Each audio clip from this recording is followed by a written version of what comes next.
ലോകത്തിലെ ഏറ്റവും വലിപ്പമുള്ള പതാക എന്ന പദവി ഇനി മുതൽ ഖത്തറിന് സ്വന്തം. ഏകദേശം 19 ഫുട്ബോൾ സ്റ്റേഡിയത്തിന്റെ വലിപ്പമുള്ള പതാക ഗിന്നസ് വേൾഡ് റെക്കോർഡിൽ ഇതിനകം തന്നെ സ്ഥാനം പിടിച്ചു. ദേശീയ ദിനത്തോടനുബന്ധിച്ച് കൃതജ്ഞതയുടെയും രാജ്യസ്നേഹത്തിന്റെയും പതാക ഖത്തർ സർക്കാർ രൂപകൽപ്പന ചെയ്തതാണ്.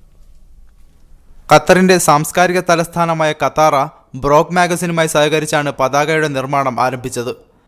മെയ് മാസത്തിൽ റൊമാനിയ നിർമ്മിച്ച 79,000 ചതുരശ്ര മീറ്റർ നീളമുള്ള പതാകയുടെ റെക്കോർഡാണ് ഖത്തർ തകർത്തെറിഞ്ഞത്. 1,00,000-ലധികം ചതുരശ്ര മീറ്ററാണ് ഖത്തറിൽ നിർമ്മിച്ച പതാകയുടെ വലിപ്പം. 2 ഖത്തർ എയർവേസ് വിമാനത്തിലായിരുന്നു മെറൂണും വെളുപ്പും കലർന്ന പതാകയുടെ നിർമ്മാണത്തിനുള്ള തുണി കൊണ്ടുവന്നത്. കൊടിയുടെ വലിപ്പം ക്യാമറ ലെൻസുകൾക്കുള്ളിൽ പതിയാത്തതിനാൽ ഖത്തറിന്റെ സ്വന്തം ഉപഗ്രഹമായ സുഹൈലിന്റെ സഹായത്തോടെയാണ് ചിത്രങ്ങളെടുത്തത്. രാജ്യത്തിന്റെ കൂട്ടായ പരിശ്രമത്തിന്റെ ഫലമായാണ് ഈ നേട്ടം കൈവരിക്കാനായതെന്ന് ഗിന്നസ് വേൾഡ് റെക്കോർഡിന്റെ മിഡിൽ ഈസ്റ്റ് തലവനായ തലാൽ ഒമർ വ്യക്തമാക്കി. تقريبا كان في 2000 شخص مشارك في العمل، كان في تعاون من شركات كثيرة.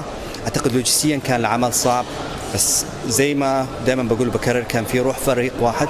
كان بالنسبة لهم هو عمل مش هدف شخصي، كان بالنسبة لهم هو إهداء.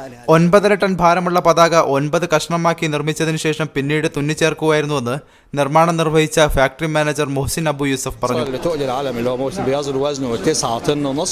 فكان تصنيعه على 8 قطع داخل المصنع، وتم ترحيل 8 قطع لداخل الموقع، وبعد كده تم الجوينت بين 8 قطع داخل الموقع. ഖത്താറിലെ ആംഫി തിയേറ്ററിൽ പ്രത്യേകമായി സംഘടിപ്പിച്ച ചടങ്ങിൽ വെച്ചായിരുന്നു ഗിന്നസ് ലോക റെക്കോർഡ് പ്രഖ്യാപനം.